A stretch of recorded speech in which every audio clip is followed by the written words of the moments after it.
Nagaaf ayyaanni gooftaa keenya Yesuus Kiristoos tokkummaan hafuura qulqulluu jaalalli waaqayyo abbaa hunduma keessaniif haa baay'atu. Akkam jirtu qulqulloota saba waaqayyoo toora onlaayiniitiin sagalee waaqayyoo barachaa kan jirtanii bakkaaf iddoo jirtan hundumaatti ayyaanni waaqayyoo inni safara malee dhangala'u gaarummaan waaqayyoo inni hamma hin qabne isiniif haa baay'atuun jedha.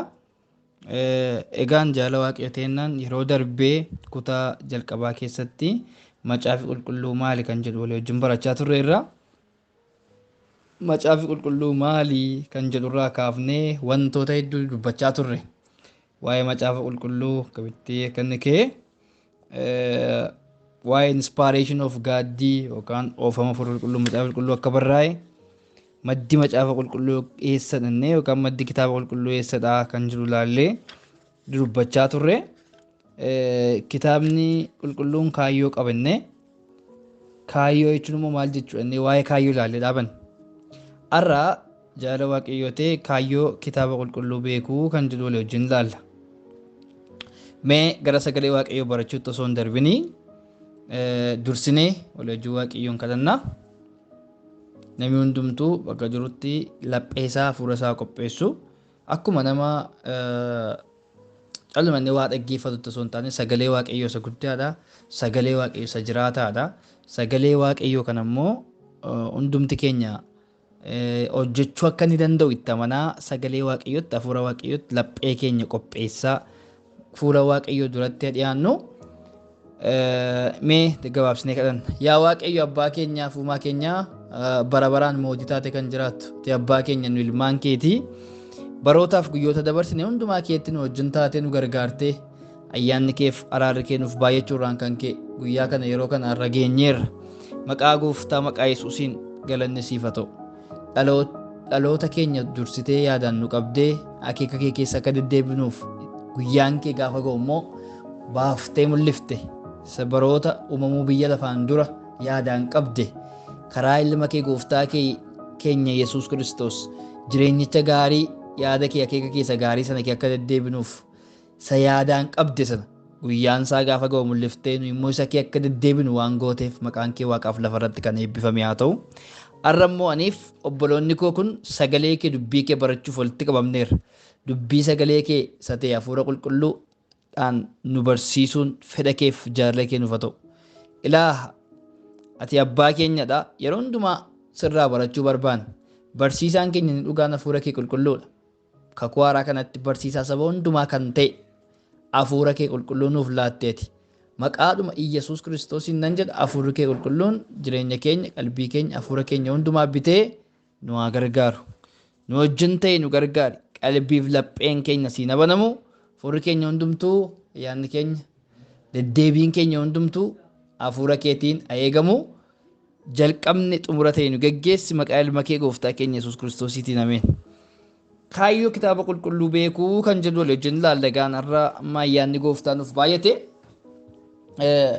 Kaayyoo jechuun egaa xiyyaafannoo yookaan kallattii bakka tokko ittiin ga'uuf of onnachiifnu yookaan of eegnu akka ta'e yeroo darbe ilaalleerra. Kaayyoon kitaaba qulqulluu kennameefis egaa isa seexanni dhala namaa gowwoomsee hariiroo namaaf waaqayyo gidduu jiru addaan kute sanatti daandiin ittiin galu yookaan karaa nu ittiin deebinu yookaan kaampaasii waaqayyo biyya lafaaf kennedha jechuudha. Macaafa qulqulluun kaampaasii waaqayyo kiristaanotaaf kennedha. Koompaasii waaqayyo kiristaanotaaf kenne. Koompaasii jechuun koompaasiin agarsiiftuu jechuudha. Biyya tokko kaatanii biyya tokkotti deemuuf yoo jettan biyya sana garuu hin beektan yoo ta'e maaliin adeemtu koompaasiidhaan adeemtu afaan ammaatiin GPS seentu jechuudha. GPS'n fakkeenyaaf amma iddoo tokko gashitu iddoo sana dhaquudhaaf maal gootu GPS fayyadamtu GPS suni karaa isin hin beekne kanarra isin fuudhee adeemaa iddoo sana dhaqee isin galchaa jechuudha. Akkuma kana egaa koompaasiin waaqayyoo kiristaanotaaf biyya lafaa kanarratti kenne maalidha yoo jettanii koompaasiin kun kitaaba qulqulluudha jechuudha. Kitaaba qulqulluudha. Kunis immoo maaliifidha? Kitaabni qulqulluu kaayyoo inni kennameefi isa waaqayyoo lafa nama kaa'e keessaatii seexanni sossobee baase. Waaqayyo egaa jannata kee akka nama kaa'e nama uumee hundumaa irratti immoo aangoo kenneefi edan gannat keessa akka kaa'e yeroo darbee waliin ilaalleerra. Achi keessa kaa'uyyuu malee seexanni goyyomsee haxxummaadhaan maal godheera? Eden gannata kee baaseera jechuudha. Eden gannata kee baaseera. Isa waaqayyo eden gannata kee jiraadhaa dadhabbii malee calluma dhaatilaa kun waan uffatta isin barbaachisu ayyaana isaa nutti uwwisee surraa isaa nutti uwwisee amala isaa nuuf kennee callisaas kee jiraadhaa wantoota kana immoo eegaa bitaa mo'aa irratti jedhee uumama biyya lafaa immoo maaliin nyaadhaa maaliin dhugaa yaaddeenaa jedhee wantoota nyaannuuf dhugnu hundumaa qopheessee bishaanota qopheessee nyaata qopheessee kaayee kanarraa garuu nyaatnaa jedhee seexanni xummaadhaan akkamitti akka inni goyyomse dheengadda ilaalleera. Iddoo sana kee akka ba'an akka waaqayyo gadi isaan oofe seera uumaa boqonnaa 3:23-24 gadi isaan baasedha gadi isaan oofedha garaagarummaa kanaallee ilaalaa turreera. Waaqayyo erga gadi isaan baasee booddee seexanaa erga isaan goyyomfamanii cubbuu godhanii yookaan gadi isaan oofee booda karaa sanarra maal godhee billaa qara qabu kan baatan ergamoota kaayee sanaan dhalli namaa egaan gara dadhabbiitti yookaan gara dadhabanii hojjechuutti akka dhufe sanatti eegga sanaa kaasee abaarsatti akka du'e yookaan du'aa akka ta'e ilmi namaa sana ilaali. Haa ta'u iyyuu malee sanaaf abdiin ilmaan namootaaf kennamee hin jiru ture. Namni abdii tokko iyyuu hin qabu ture. Sababiin isaas erga waaqa wajjin wal lolee diina waaqayyoo ta'ee diina waaqayyoo ta'uu isaatiin immoo iddoo bareedaa sana kaa'ame. Kanaaf waaqayyo gaafuma sana seera uumamaa boqonnaa 3:15 gubbaa irratti maal jedhee gara bakka isa amma seexanni goyyomsee kanarra kan caalu yookaan garaadhuma dubartittii kan bo'u mataa seexanichaa akka inni buruksu mataa boofichaa isa goyyomse sanaa akka inni buruksu yeroo muraasaaf garuu akka inni isa miidhu erga dubbatee booda abdii ilmaan namootaaf waaqayyo galee sanatu raawwatame jechuudha. Sun immoo karaa sagalee waaqayyooti egaa. Kanaaf caaffati qulqullaa'anii karaa ittiin namni yookaan koompaasii ittiin namni biyya lafaa kana keessa adeemee gara mirga waaqayyo abbaattiin dhaquudha jechuudha. Koompaasiin kiristaanotaa raajotamini, koompaasiin kiristaanotaa wangeelaawotamini, koompaasiin kiristaanotaa appoostilii seennu miti yookaan raajota seennu miti. Akkuma kanallee wantoota garaagaraa paasterii tiksee wantoota eenyu miti. Koompaasiin kiristaanotaa yeroo hundumaa maalidha? Macaafa qulqulluudha jechuudha. Sababiin isaas immoo wangeelaawiin dogoggoruu danda'a, paasteriin dogoggoruu danda'a, appoostiliin raajiin dogoggoruu danda'a, ergamaa kan jennu dogoggoruu danda'a. Macaafni qulqulluun keenya garuu dogoggora kan hin qabneef tasuma dogoggoruu kan hin dandeenye walqixa waaqaa wajjin kan ta'e yookaan the word of God sagalee waaqayyo akka ta'e humna of keessaa kan qabu hojjechuudhaaf, jijjiiruudhaaf, geeddaruudhaaf, leenjisuudhaaf, qajeelummaatti jiraachisuudhaaf, adabuudhaaf, aangoo guutuu kan of keessaa qabu. Sagalee qofa osoo hin taane sagalee humna qabu akka ta'edha kan hin ilaallu. Kanaaf egaa kiristaanonni yeroo baay'ee erga abaluuti waldaan na godhu namaajuu walitti bu'anii yookiin maqaaf tajaajilaa ta'e akkas na godhe kanaaf waldaan na godhe. Warra akkasii warruma sila maa ilaalee deemu nama ilaalee deemu jechuudha. Egaa kiristaanni tokko koompaasiin isaa maalidha yookaan agarsiiftuun isaa maalidha? Macaafa qulqulluu ta'uu qaba jechuudha yookaan kitaaba qulqulluu ta'uu qaba jechuudha. Kanaaf koompaasii waaqayyo biyya lafaaf yookaan ilmaan namootaaf kennedha jechuudha. Egaan kaayyoon kitaaba qulqulluu namni hunduu karaa sirrii isa kan waaqayyo irra adeeme akka gooftaa toltu jiraate mootummaa waaqayyootti akka galu gochuudha. Kaayyoon isaa inni biraan namni hundumtuu akka yaada mataa isaatiitti osoo hin taane akka yaada waaqayyootti adeeme akka yaada waaqayyootti jiraate jireenya gooftaatti tolu jireenya waaqayyoon garaa ciibsu jireenya akkasii jiraate bakka mootummaa waaqayyootti yookaan argama waaqayyoo akka inni jiraatuuf kan kennamedha. Kitaabni qulqulluu kuusaa kitaabota 66 of keessaa qabudha. Seera uumamaa jalqabee mul'ata Yohaannis irratti kan xumuramu yoo ta'u kallattiinis ta'e alkallattiidhaan kan inni dubbatu waa'ee Yesuus Kiristoos ilma waaqayyooti. Caaffata qulqullaa'aan kun immoo kuusaa macaafotaati. Beektonni keenya isa kana nan dubbata gara gadiitti ni wantoota isaan waa'ee kanaaf kaa'an ni jiraata. Egaan kuusaa kitaabota 66 jechuudha. Kuusaa kitaabotaati. Caaffata qulqulluu macaafa tokko osoo hin taane kuusaa kitaabota yookaan library of work library warri adii afaan sadiitiin library socho'u mana dubbisaa socho'uudha jedhaniiti kan isaan dubbatan. Kun immoo seera uumamaa jalqabee mul'ate waan sitti gaafa xumuramu kana gidduu kitaabota 66tu jira jechuudha. Kan nuyi itti amannu caaffata qulqullaa'aan keenya kitaaba 66 qaba. Waaqayyo ilmaan namaaf kan kenne. Waaqayyo ilmaan namaaf kan kenne in fayyada jireenyaaf isa gargaara faayidaa jedhee kan waaqayyo ilmaan namaaf kenne kitaaba qulqulluu 66 qofadha jechuudha. Isarra kan hafe maal akka inni ta'e ilaalla. Kan tirfii 81 kan fayyadaman jiru. Sun sagalee waaqayyoo miti 66 olitti. 73 kan fayyadaman jiru. Sunis sagalee waaqayyoo miti. Kanaaf kitaabni qulqulluun maalidha? Kitaabni qulqulluun sagalee waaqayyoo akka ta'e ni dubbata jechuudha. Beektonni kitaaba qulqulluu qoratan egaa akkaataa yaa'insa yaadaa isaa yeroo dubbatanii akkaataa amma egaa kitaaba 66tu macaafa qulqulluu keessatti argaman irra 66nuun isaa kuni yaadi isaanii yaa'insa yaadaa flow idea kan jedhamu jechuudha. Flow idea afaan Ingiliffaatiin flow idea kan jedhamu kuni yaa'insa yaadaa isaa kana gaafa ilaalanii keeyyata guddicha addunyaa maqaa keetu kennaniiruuf qorattoonni kitaaba qulqulluu yookaan qorattoonni macaafa qulqulluu waa'ee kitaabi kuni kitaaba 66 of keessaa qabate kitaabi 66 walitti dhufe maalidha yaadi inni qabu akkaataan duraa duuba inni itti barreeffame geggeeffama hafuura qulqulluu waan barreeffamee fi walumaa gala keeyyata guddicha addunyaa jedhaniiru.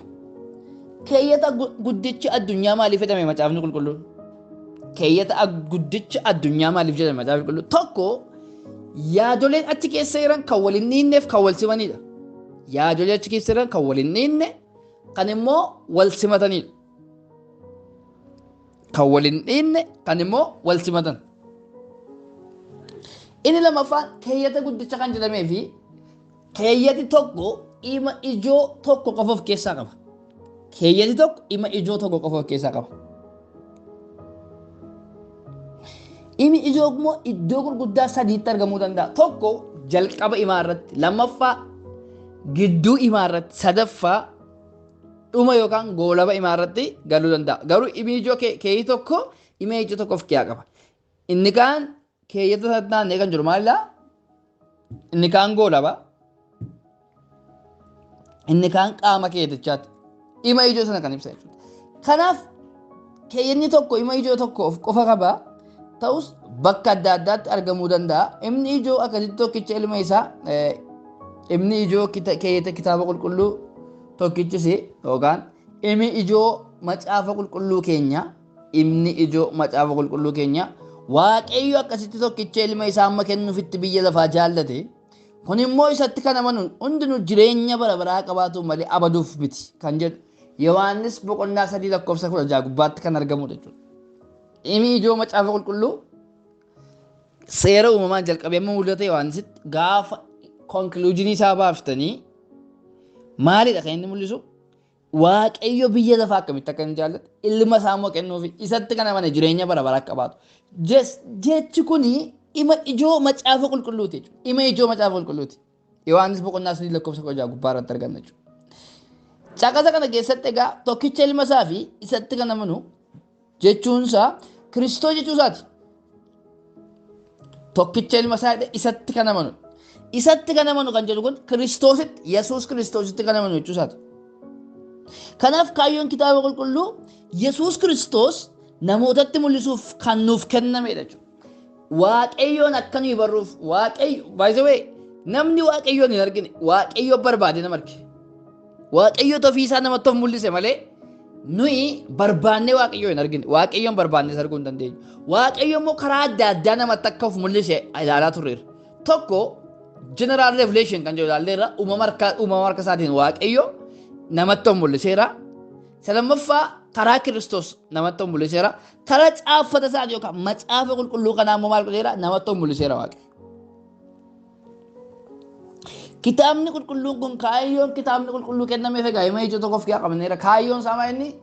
Iyesuus Kiristoosiin ilmaan namootaa biratti beeksisu. Iyesuus Kiristoosiin ilmaan namootaa biratti beeksisuudha. Har'a caaffata qulqullaa keenya keessa, kadhata keenya keessa, barsiisa keenya keessa, lallaba keenya keessa wanta nuyi goonu hojii hafuuraati yoo ta'e, hojii hafuuraa nuyi hojjennu hundumaa keessatti Kiristoos namatti mul'ifna yoo ta'e Kiristoosin namatti mul'ifne yoo ta'e kaayyoo macaafa qulqulluu raachaa hin jiru jechuudha. Inni nu irraa barsiisaa jiru macaafa qulqulluu miti jechuudha. Har'a iddoo baay'eetti namoota baay'ee biraati waa'ee dhuma Yesuusituu hin dhagahin galla. Waa'ee rakkinaa otoo odeeffamu, waa'ee salphinaa, waa'ee gidiraa, waa'ee akkasii, waa'ee baluu macaafa qulqulluudhaan qabatanii iddoo tokko dubbisanii waama nama ta'e yookiin waama seenaa wayii dubbatanii galu malee Kiristoos lallabamuu na feera.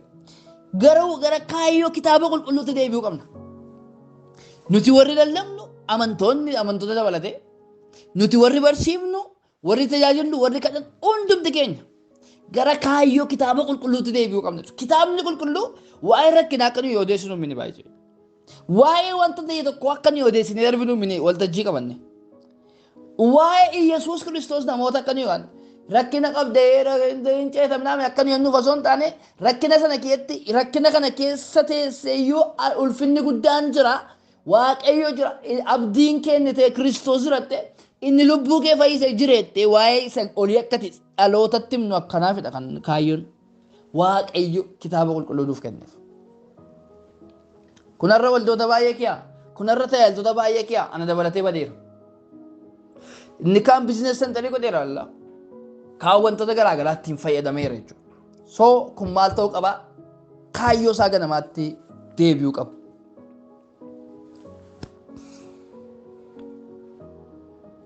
Warra isatti amananiif immoo maal akka ta'aniif jireenya bara baraa qabaataniif. Warri isatti amanan jireenya bara baraa qabaataniif. Namni waan gurguddaa sadii barbaada. Jireenya dhugaa fi karaa barbaada. Wantoonni kun sadanuu garuu macaafata qulqullaa'aa keessatti hafan. Jireenya barbaada garuu jireenya wajjin wal bukkee darbeera dhaloonni baay'ee. Sababiin isaas maal caafati qulqullaa'aan gaafa dubbatu waa'ee jireenyaa akkee. Duraan dursaa yaada keessaniif qalbii keessa mootummaa waaqayyootti dhaanni kaan akkasuma isiniif dabalamaa. Duraan dursaa maal godhaa? Yaada keessan duraan dursaati maalitti dhaa? Mootummaa waaqayyootti dhaa. Inni kaan akkasuma itti dabalamaa. Maalin nyaadhaa yookaan maalin dhugaaf hin yaaddeenaa? Simbirroota ilaalaati. Hin qotani naaman hin makaran. Garuu waaqayyoon isaan nyaachisa. Ababaa bakkee itti argamu kana ilaalaa. Solomoon inni mootichi amma isaan kee amma isa tokkoon uffanneedha. Abbaan keessan inni waaqarraa biqiltuu har'a argamee barbaadutti akka kan eeggamu isin immoo isaan irra mamcaal turedha. Matumaayyuu waa'ee jireenyaaf akka hin cannaa qabnedha gooftaan kan inni barbaadu waaqayyos. Isa kana nama caaffata qulqullaa'aa dubbisutu beeka. Isa kana nama caaffata qulqullaa'aa nyaatutu beeka. Dubbii sagalee waaqayyoo isa ta'e caaffata qulqullaa'aa abbaa dubbisutu nyaachuun maal akka ta'e gadda baranneera. Macaafa nyaadhu gaafa ittiin jedhelsaa Eliyaas dubbise jechuudha Isqeeliin. Macaafa gaafa dubbifnu Kiristoosin nyaachaa akka jiru, macaafa gaafa dubbisnu nyaachaa akka jiru gadda ilaalleerra waan ta'eef. Caaffati qulqullaa'aan egaa gaafa gadi fageenyaan ilaaltan sagalee waaqayyoo inni ta'e caaffati qulqulluun kun akka nuyi waa'ee jireenyaan canna qabneef akka nuyi waama isa uffannu kanaaf illee hin dhiphanneef dursa mootummaa waaqayyoo harka kee akka gashattu mootummaa waaqayyoo keessa jiraanneenna wanti hundinuu dabalata akka ta'e nutti hima. Nu immoo mootummaa waaqayyoo achi keenyee dura isa waa'ee jireenya keenyaa isa waa'ee uffannuuf nyaannu dhugnu barbaada kaan wal jala baana jechuudha. Gaafa wal jala bahu kaayyoo isaatu gadhiise kanaaf dhaloonni baay'ee milkaa'uu dadhaba. Isa dursuu qabu dursisiisuu qabna. Isa dursuu qabu dursisiisuu. Inni dursuu qabu maal? Inni dursuu qabu maal? Inni dursuu qabu caaffati qulqullaa'aan akka nutti mutti mootummaa waaqayyootti yaada keenya hidhuudha bakka. Already done. Kanaachiin kan xumuramaa. Isa kaanni bakka nuyi waan tokko illee dhiphanne barbaada gooftaan. Kanaaf gaafuma kenname Yesuus kun waan hundumaa wajjin nuu kenname. Tokkicha ilma isaa egaa biyya lafaaf kenne waan hundumaa isaa kee kaa'e jireenyachi kee kaa'e eebbachi kee kaa'e eebba kan barbaadu jirtaa taataar Kiristoosuma geesseera. Jireenya kan barbaadu jirtaa taataar Kiristoos geesseera. Iddoo biraan barbaadin al tokko tokko Oromoon gaafumammaa koo akkeedha. Lafa horiin olin dikee yookaan dhoqqeen barbaadiniidha. Iddoo argachuun hin dandeenye barbaada dhaloonni kanaaf argachuu dhabe jireenya. Iddoo argachuun barbaada. Inni kaan hojii gaarii kee. Inni kaan sooruma waama garaa kee maqaa dheeftuu hin danda'u. Achi kee waan barbaaduuf jireenya. Inni kaan fira kee barbaada, inni kaan nama guddaa kee barbaada, inni kaan nama beekamaa kee barbaada, inni kaan nama bakka wantoota garaa poozishinii adda addaatiin nama fidanii achi kee barbaadu. So kanaaf namni argachuu dadhabe jireenya wajjin kanaaf dhaloonni walitti bu'uu dadhabe kanaaf milkaa'uu dadhabe. Arra waa tokko siin jedhu jireenya kan barbaaddu eebba kan barbaaddu yoo jiraatte Kiristoos kee kaayisii kennee gooftaan.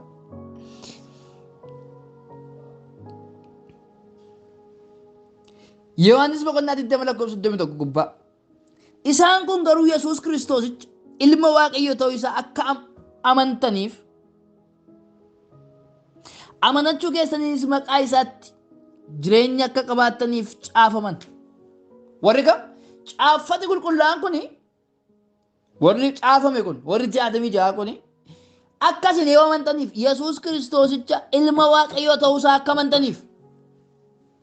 Ilaala kaayyoon macaafi qulqulluu nuuf kennameef maa inni Yesuus Kiristoos ilma Waaqayyoo ta'uu isaa akka nu hubannuuf malee isa kee amannee isa kee akka nu jiraannuuf malee maaliif miti business center akka nu goone for example amma iddoo garaagaraatti maqaa amantiidhaan kan waan garaagaraa godhan jiru. Kaan seenaa masaa seetaa olgee kaan waa'ee babaluu haaseetaa kaan waa'ee amala namaa barsiisetaa kaan immoo abaluutti aareera yoo ta'e waa'ee abaluu xiksii kee barbaadee waan abaluu waraanu keetti haasaa. Kaayyoon macaafti qulqulluun nuuf kennameef isa kanaaf osoo hin taane caaffanni qulqullaa'an akka jedhutti Yohaannis wangeela Yohaannis boqonnaa 20 lakkoofsa 31 gubbaatti gaafa ilaaltan garuu maalidha. Isaan kun garuu warri 66 kun garuu Yesuus Kiristoosicha ilma Waaqayyoo ta'uu isaa akka amantaniif amanachuu keessaniis maqaa isaatti jireenya akka qabaattaniif caafaman. Amanachuun keessan immoo gatii qaba. Gatiin isaas maal? Jireenya qabaachuudha gatiin isaa. Jireenya akka qabaattaniif kan jedhudha jechuudha. Egaan kaayyoon har'a waa hedduutti babbada. Dhalli namaa akkuma caaffate qulqullaa'an kaayyoo isaa gadhiise dhalli namaa kaayyoo jireenya isaati baay'ee gadhiiseera. Kaayyoo gooftaan macaafa qulqulluu nuuf kenneef amma waan garaagaraa gooneerra ilma Waaqayyoo ittiin mul'isuu dhiifne. Kaan ittiin zayitii gurgura, kaan ittiin bishaan gurgurata, kaan ittiin kaardii gurgurata. Gaaf tokko bakka hojjedhu biiroon koo waldaadhuma kiyaa. Bakka hojjedhuuti sagantaa tokkotu bukkeetti argama ture. Bukkee darbee biiroo dhaqa waldaa. Kaardii gurguru carata. Kaardii abbaa shaniiti namni kana bitatee guuttate kaardiin kun kiyaan dhumu wanta inni ittiin dawwalu birrii fida kiyaan dhumu eebbifamaadha hin dawwala kiyaan dhumudha kaardii shaniidha. Kaardii shanii hin dawwala kiyaan dhumudha. Carataan isaa tumatu 100 gale 150 kolfee manniise. Fundraisingii barbaaduuf waan garaagaraa gochuun hin danda'ama jechuu koo miti. Garuu sagalee Waaqayyoodhaan qabannee akka nuyi namoota ilmaan namootaa saamnu hin binne macaafata qulqullaa'an kan inni nuuf kennan. Kaayyoo isaa gadhiiseera waan baay'ee jira bukoo baay'ee jira isa kana keessa kun barbaadu.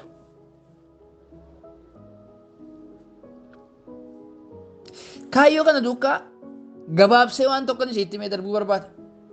Innis wantoota diina kaayyoo dhala namaa ta'an kan jedhu walii wajjin ilaalameesti. Wantoota diina kaayyoo dhala namaa ta'an. Akkuma macaafa qulqulluun kaayyoo isaa gadhiise of ilaaga. Gaafa nakkee macaafa qulqulluun kaayyoo isaa gadhiise kan jedhu macaafa qulqulluu gadhiise osoo hin taane namoota nuyi warra dubbatuuti kaayyoo macaafa qulqulluu jallisaa jira jechuudha. Akka itti wal hubannaa. Dhalli namaa kaayyoo isaa wantoota gufuutti ta'an yookaan wantoota diina kaayyoo namaa ta'an. Yeroo tokko namoonni ebalu kaayyoon qabu. Ebalu immoo kaayyoo isaa dagateeratu jedhanii ni dhaga'ama. Kaayyoon karoora miti hin jijjiiramu laata. Jala muree waan isitti himu. Kaayyoon karoora miti hin jijjiiramu. Kaayyoon purpose. Kaayyoon karoora miti garuu kan jijjiiramnedha. Karoorri yeroo karoorfamuu raawwachuus dhiisuus danda'a. Raawwiin isaa sadarkaan kan gahamudha. Fakkeenyaaf amma persentii 100 kiyaatii keessu 80dha, 90dha, 60dha, 50dha. Akkeetti kaayyoo persentii garaagaraan ta'uu danda'a. Karoorri nuti qabanne nu ilaallee gaafa nuuf ta'utu jijjiirachuu dandeenya. Haa ta'u malee kaayyoon akkas miti. Kaayyoon kallattii nuti bakka tokko ga'uuf of onnachiifnu waan ta'eef kan jijjiiru miti. Nuyi. Gatiin nu baasisu baasna malee kaayyoo keenya akkuma karooraatti maal kan goonu miti. Kan jijjiiraa oollu miti jechuudha. Biyya lafaa nuti keessa jiraachaa jirru kana keessa waa hedduutu kaayyoo keenya nurkaa buusuudhaaf yookaan nur gufachiisuudhaaf abbara. Wantoonni biyya lafaa kun hundinuu keessumaa kiristaanota karaa garaa fayyadamee wanta kaayyoo keenya nurkaa buusuu barbaadudha. Mee wantoonni kun maal? Tokko caaffata qulqullaa'an maalidha? Tokko hiriyaa gadheetti jechuudha. Diina kaayyoo dhala namaa wanti ta'e wantoonni diina kaayyoo dhala namaa ta'anii tokko maal inni hiriyaa gadheetti jechuudha. Biyya lafaa kana keessatti hiriyaan keenya dhiibbaa guddaa nurraan ga'uu ni danda'a. Garuu hin danda'us. Waa'ee hiriyaa Oromoon gaafa mammaaksaan ibsu waan tokkodha. Saawwi harree keessa oolte akka harree dheetti buufa. Beenna hundumti keenya waan ta'eef. Jecha safuuti baay'een isaa. Saawwi harree keessa oolte akka harree. Saafetti guuttadha. Beektonni yeroo dubbatan akkas jedhu waa'ee hiriyaa. Hiriyaa keenyatti himi eenyummaa keessatti maalidha? Gaafa si argu hiriyaa keenyatti himi eenyummaa keessatti maalidha? Ammas jechi Oromoo kan biraa gaafa mammaaksaan ergaa dabarfatu kan inni kan beektonni jedhan kana wajjin wal bukkee gaafa qabnu jecha Oromoon mammaaksaan dabarfatee fi kan Oromoo kan beektonni jedhan wal bukkee gaafa finnu isaan dubbatan cuunfinee yoo ilaallu namni hiriyaa isaa fakkaatu namni hiriyaa akka fakkaatu nutti hima jechuudha. Namni hiriyaa isaa akka fakkaatu kan nutti agarsiisudha cuunfaan jecha. Kitaabni qulqulluun inni qajeelcha dhala namaa ta'e immoo maal jedha waa'ee eenyu waa'ee hiriyaa. Mee isa duraa Qorontos 15:33 ilaalla. Oromoon kan jedhe beektonni kan jedhanii caaffata qulqullaa'aa maayedha. Caaffata qulqullaa'aan isa duraa Qorontos 15:33 irratti hin gowwoominaa hiriyaa gadheen amala gaarii hin mancaasaayedha. Jireenya biyya lafaa kana keessa adeemnu keetti yookaan jiraannu keetti hiriyyaan keenya murteessaa qadee sagalee waaqayyoo nu barsiisa jechuudha. Hin gowwoominaa hiriyyaa gadheen maal mancaasa? Amala gaarii mancaasa. Wanti ani isiniif caafe ani amaneera jedhee nama rallummaatti jiraatu yookiis nama sassatu yookiis nama waaqayyo tolfamaadhaaf sagadu yookiis nama machaa'u yookiis nama saamu wajjin walitti hin hidhatinaa. Isaa wajjin illee hin nyaatinaa kan jedhu ture. Qorontos isa duraa boqonnaa 5:1. Wajjin illee hin nyaatinaa jechuun kitaaba qulqulluu itti waliin galinaa jechuusaa jechuudha. Wajjin illee hin nyaatinaa gaafannu itti waliin galinaa jechuudha. Akkas jechuun caaffata qulqullaa'aa hin hiriyyaa gadheetti of eeggadhuu jechuunsaa kitaabni qulqulluun hunda jechuun isaanii dhagnee abdii jireenya bara baraa isa ta'e waa'ee Yesuus Kiristoos ittiin himinaa jechuusaa miti. Isa kana miti. Isa haatu wajjin utumanni akka beektuu dhattee sannata wajjin nyaatta yoo ta'e. Isa nama saamu wajjin amala isaa deeggartee wajjin goota yoo ta'e atis isuma duukaa jirta. Garuu isa kanaaf itti dhiyaachuu qabnuudha malee dhabnee waa'ee abdii jireenya bara baraatti hin dubbatinaa miti.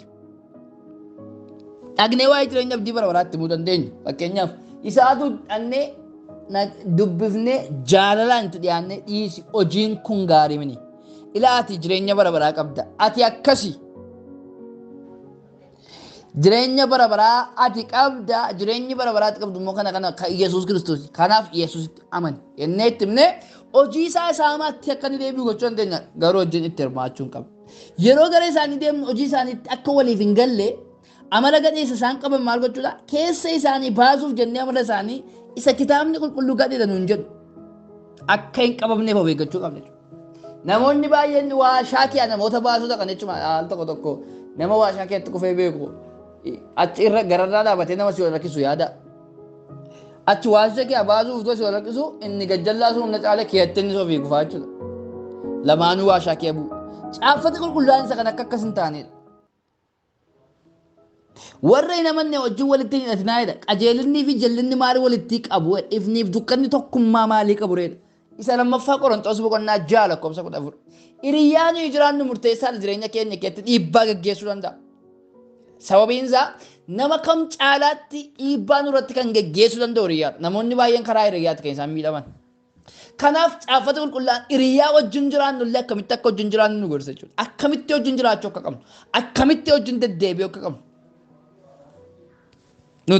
nu barsiisa. Kitaabni qulqulluu waa'ee hiriyyaa waa hedduu ni dubbata. Keessaa muraasa armaan gadi olitti ilaalleerra wantoota nuyi amma dubbachaa jiru jechuudha. Namoonni addunyaa kanarraa baay'een isaanii hiriyyaadhaan kaayyoo isaanii dhabaniiru. Sababni isaas keessumaa umurii dargaggummaa keessatti jaalalli hiriyyummaa amma malee minyaa. Kanaaf egaa wanti hiriyyaan isaatti dubbate hundaa dhugaa jedhanii waan amananiifidha kan macaafa qulqulluu waa'ee hiriyyaa amma kana dubbatu. Jireenya kiristaanaa keessatti yookaan jireenya dargaggummaa gaafa jalqabnu jireenyi nuyi jiraannu abbaa fi haadha keenya caalaa hiriyyaa keenya amanna. Abbaa fi haadha keenya caalaa hiriyyaa keenyatti amanna. Iccitii keenya, dhoksaa keenya. Kanaaf wanta abbaa fi haati nuun jedhan caalaa wanta hiriyyaan keenya nuun jedhu kan nuyi barbaannu jechuudha. Kan nuyi jaallannus. Kanaaf hiriyyaa waa'ee hiriyyaa caaffata qulqulluudhaan keenya akeekkachiisuuf isa kanaafidha. Qabxiin lammaffaan nama biraa ta'uuf jiraachuudha. Namni akkasii nama kaayyoo isaa hin beekneen. Addunyaa irra jiraachaa jirru keessaa namoota gosa adda addaatu jiru. Waa'ee nama biraa ta'uuf jiraachuudha. Namoota gosa garaa garaa jiru. Tokko somba nama biraan kan arganan. Somba nama biraan arganu akkasii. Nama biraa ta'uuf jiraachuu jechuudha. Isaan kun wanta godhan hundaa kan godhan yoo namni isaan bira jiru godheedha. Waama tokko yoo isin godhan ni godha. Namni dubbachuu fi waanuma namni hojjetu malee ofitti amanamummaa mataa isaanii kan hin qabne amala isaanii keessatti immoo beekaman yeroo mormiin isaan mudatu waa dubbatanii deebisanii haaluu fi silumayyuu anoo ebaluu jedhee jennaa hin jedhee gaafatti jiru.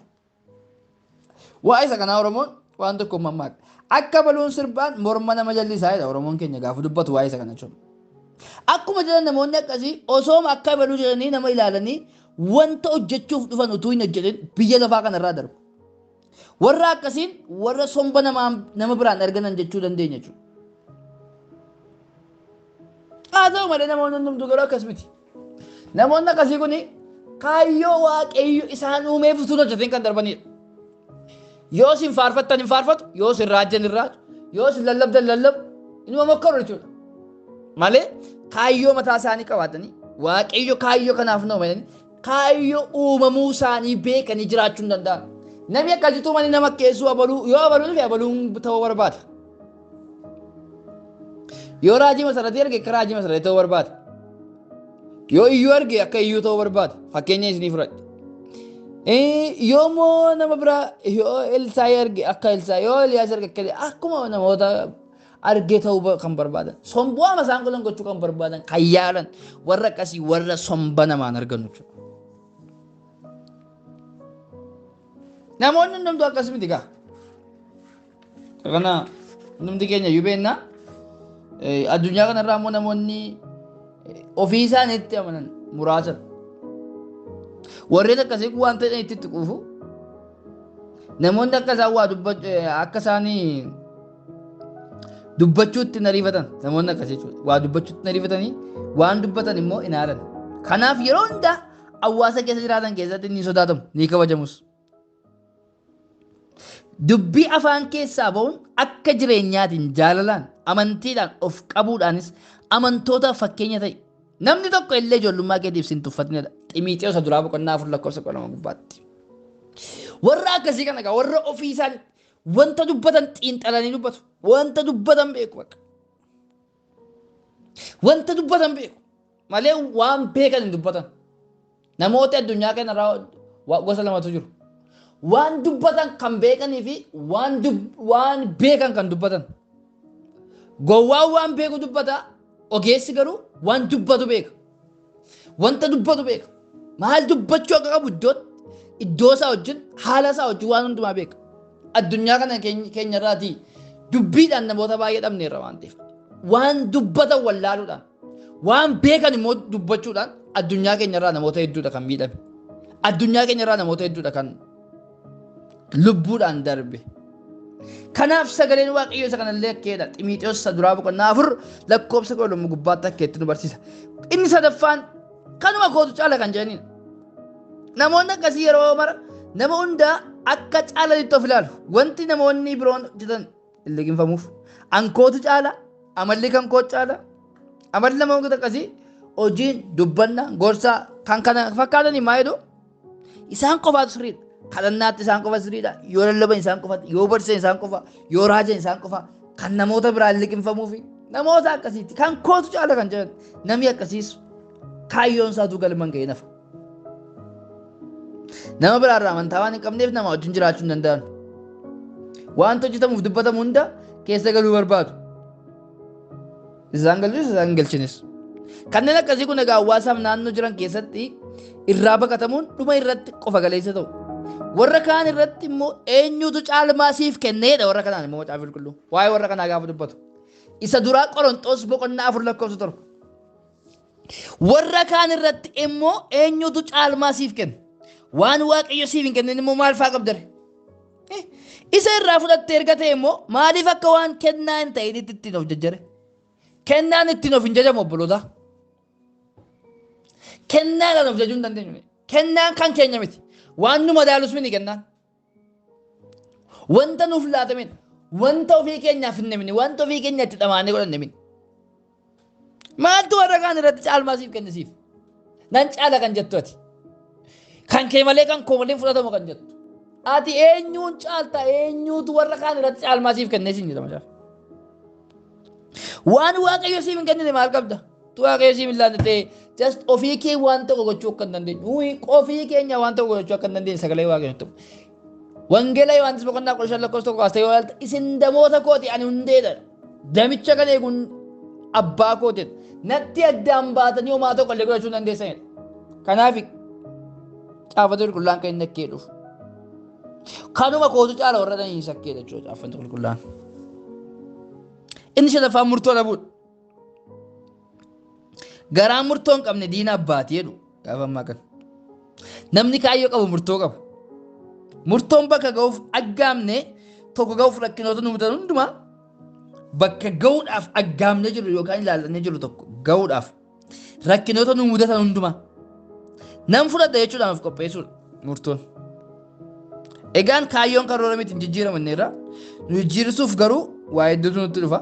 Wantoonni nutti dhufan kana kan mo'uu dandeenyu yoo murtoo qabaanne qofadha. Namni murtoo hin qabneef makiinaan boba'aa hin qabne tokkodha.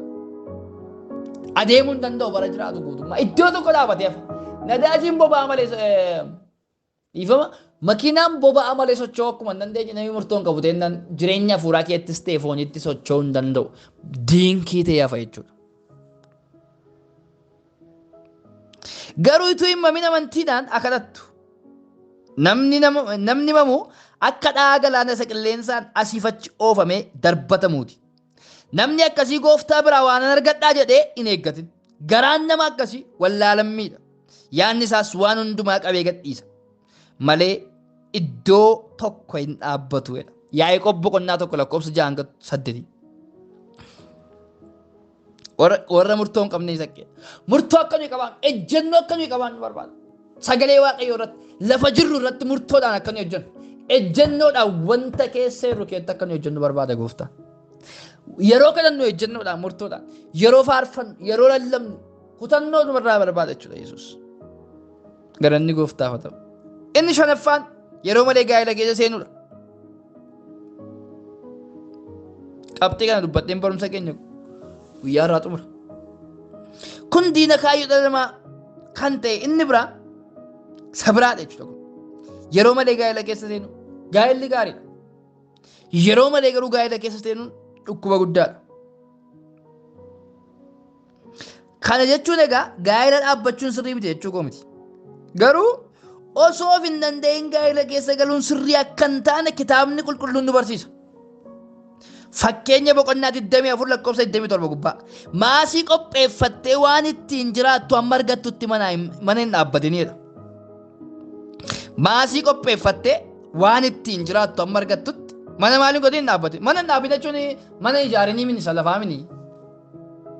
Mana jechuun gaa'ela jechuudha. Gaa'ela hin dhaabin. Namoota baay'ee fagoo ga'u kan eegganne umurii malee gaa'elatti galuudhaan namoota baay'ee dhabne. Caaffati qulqullaan keenya koompaasii ittiin biyya lafaa kana keessatti deebinu dandeera. Waan hundumaa nuuf ka'a. Nami caaffata qulqulluutu dubbiseeti hin dogoggoru. Kanaaf Iyyasuus Kiristoos macaafa waan hin beekneef dogoggortan kan inni bartootaan jedheef kanaafidha.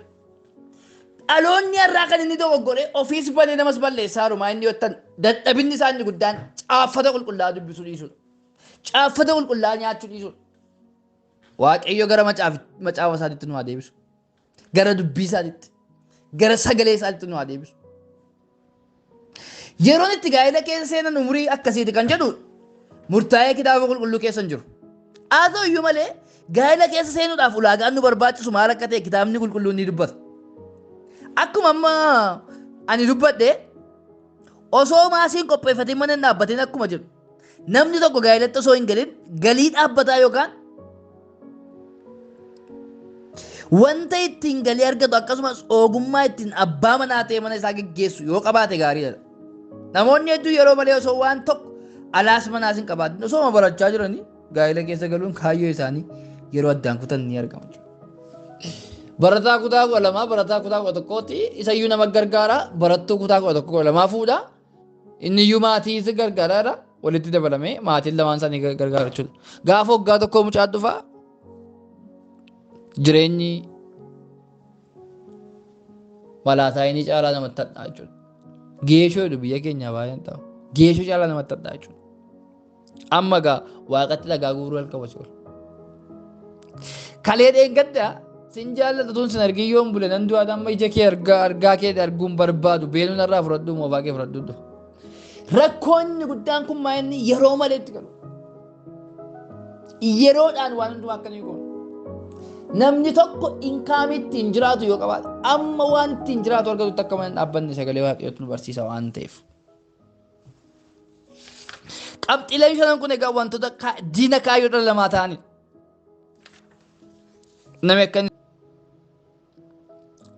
tokko sadii jennee barreessitoota kitaaba qulqulluu kan jedhu irraa kaan jechuudha torbee dhuftu. Barreessitoota kitaaba qulqulluu wantoota kana chaartiidhaan hojjedhee jiraanii kan kitaaba 66 maqaa macaafotaa fi maqaa barreessitoota kaayyoo barreeffamee fakkeetti ol bukkee qabne kan 66 ilaallaa jechuudha. Barreessitoota kitaaba qulqulluu. Waaqayyo isin haa eebbisu, isa dhageenya nuuf eebbisu. Maqaadhuma Yesuusiin sagaleen kun jireenya keessan keetti, laphee keessan keetti, garaa keessan keetti, lafee keessan qabatu, ijaa godhatu, ija danuu isin keetta godhatu. Maqaadhuma Yesuusiin simbirroon kan isin kee funaanuu barbaadu isinirraa kan dhaame haa ta'u, kanaan jijjiirama. Ulfaadhaa obboleessa keessan Saamii irraatii ayyaanni gooftaa